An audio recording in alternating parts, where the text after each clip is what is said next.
আসসালামু আলাইকুম আমার প্রিয় ভাই ও বোনেরা, আপনারা সবাই কেমন আছেন? আশা করি আল্লাহর অশেষ রহমতে ভালো আছেন। আমিও আপনাদের দোয়ায় আলহামদুলিল্লাহ ভালো আছি। আজ আমি আপনাদের সাথে দুটো রেসিপি শেয়ার করব। রেসিপি দুটো হলো লাউয়ের মাঝখান থেকে কিছু অংশ কেটে নিয়ে লাউ ভাজা, আর লাউয়ের দু সাইড থেকে কিছু অংশ কেটে ছোট ছোট পিস করে নিয়ে লাউ দিয়ে ডিম দিয়ে তরকারি। তো আমি এখানে লাউ কেটে নিয়েছি দুটো ডিম, এখানে আছে হলুদ মরিচ লবণ, এখানে আছে কাঁচামরিচ কুচি এবং পেঁয়াজ কুচি। তো আমি সর্বপ্রথম ডিম দিয়ে লাউ তরকারি রান্নার জন্য আমি চুলাতে একটি হাঁড়ি বসাই দেব। হাঁড়িটা বসাই দেওয়ার পর আমি এখানে পরিমাণ মতো তেল দিয়ে দিব। তেলটা গরম হয়ে গেছে, আমি এখানে পেঁয়াজ কুচি দিয়ে দিব। আমার পেঁয়াজ কুচিটা ভাজা ভাজা হয়ে গেছে, আমি এখানে একটু পানি অ্যাড করব। পানিটা অ্যাড করে আমি কিছু সময় নেড়ে চেড়ে দিয়ে দিব স্বাদ মতো লবণ।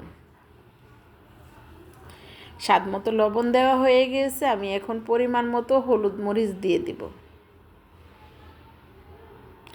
এখানে পাশে আমার লাউ ভাজার জন্য যে লাউগুলো রেখেছি সেগুলোতে আমি স্বাদ মতো লবণ দিয়ে দিলাম হলুদ গুঁড়া, দিয়ে দিলাম মরিচ গুঁড়া। আমি এখন একটু নেড়ে চেড়ে মেখে রাখবো। এখানে লাউ তরকারির জন্য যে মশলাটা কষানো হয়েছে ওটা অলরেডি ফাইনালি হয়ে গেছে। এখানে আমি লাউটা অ্যাড করে দিলাম। লাউটা উল্টে পাল্টে নেড়ে চেড়ে নিয়ে এসেছি। এখন আমি এখানে পরিমাণ মতো পানি দিয়ে দিব।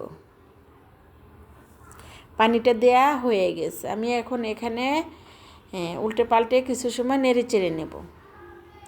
লাউ ভাজার জন্য দিয়ে দিলাম ফ্রাই প্যানে দিয়ে দিলাম পরিমাণ মতো তেল। তেলের উপরে আমি একে একে আমার লাউগুলো পিস পিস করে রেখেছিলাম দিয়ে দিচ্ছি। তো আমার লাউটাও এক পাশ প্রায় হয়ে গেছে, একটু উল্টে পাল্টে দিতে হবে।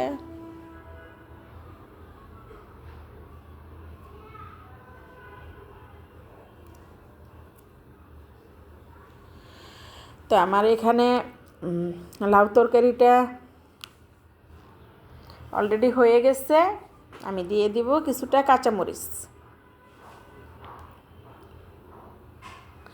কাঁচামরিচ দেওয়ার পরে কত সুন্দর একটা কালার আসছে। দিয়ে দিব দুটো ডিম ভেঙে রেখেছিলাম ওটা। ডিমটা দিয়ে আমি ডিম আর লাউ একসাথে মাখামাখি করে নেড়ে চেড়ে আমি এখানে দিয়ে দিব কিছুটা ধনেপাতা। গত বছরের ধনেপাতা ছিল, আমি ব্লেন্ডার করে একটা বক্সে রেখেছি। এখন সেই বক্স থেকে আমি একটা একটা করে খুলে আমি প্রায় সময় আমার রেসিপিতে ব্যবহার করি। তো এখনও সেই ধনিয়া পাতাগুলার তো আমি এখানে কিছুটা ধনিয়া পাতা দিয়ে দিব। এটা গত বছর আমি ব্লেন্ডার করে একটা বক্সে রেখে দিয়েছিলাম, এখন আমি কিছু কিছু করে ব্যবহার করি। তো আপনারা চাইলে এভাবে ধনিয়া পাতা যখন সস্তা থাকে ব্লেন্ড করে যে কোনো ছোটো ছোটো বক্সে কিউব করে রেখে দিলে সারা বছর কিছু না কিছু তরকারিতে খেতে পারবেন। তো এই পাশে আমার লাউ ভাজাটা আলহামদুলিল্লাহ হয়ে গেছে। আমার ডিম তরকারিটাও হয়ে গেছে, কত সুন্দর একটা সবুজ কালার হয়েছে, অতক্ষণ হলুদ ছিল। আলহামদুলিল্লাহ আমার তরকারি হয়ে গেছে, ভাজাও হয়ে গেছে। আমি টেবিলে একটু ভাত নিয়েছি প্লেটে বেড়ে। আমি এখন একটু খেয়ে আপনাদের সাথে বলবো যে আমার রান্নাগুলো আজকে কেমন হয়েছে। তো আমার ভিডিওগুলো অনেক দ্রুত চলে যাচ্ছে, তাই আমি কথা ওইভাবে গুছায়া মিল করে বলতে পারি নাই। তো আপনারা ভুল ত্রুটি হলে আমাকে ক্ষমা সুন্দর দৃষ্টিতে দেখবেন।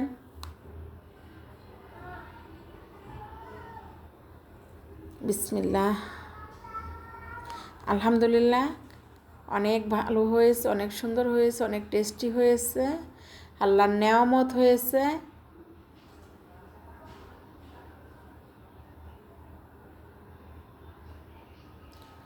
তো রিজিকের মালিক আল্লাহ, আল্লাহর কাছে লাখ লাখ শুক্রিয়া। আল্লাহ যা খাওয়ায় তাই আল্লাহর দরবারে আলহামদুলিল্লাহ, এর চেয়ে বেশি কিছু আর চাই না।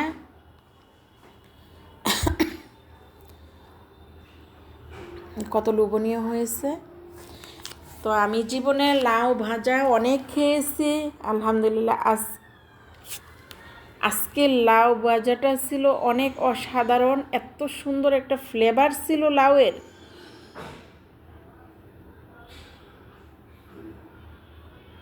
কল্পনা করা যাবে না যে এত সুন্দর একটা ফ্লেভার ছিল।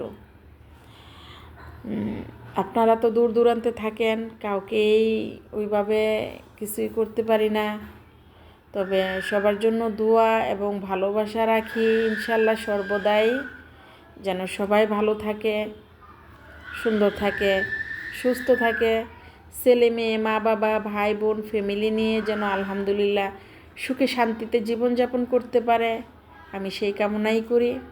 আমার জন্য আপনারা সবাই দোয়া করবেন, আমার পাশে থাকবেন।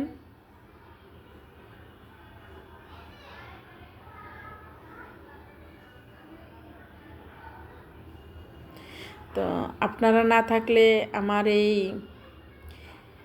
পথ চলা কখনোই শেষ হবে না।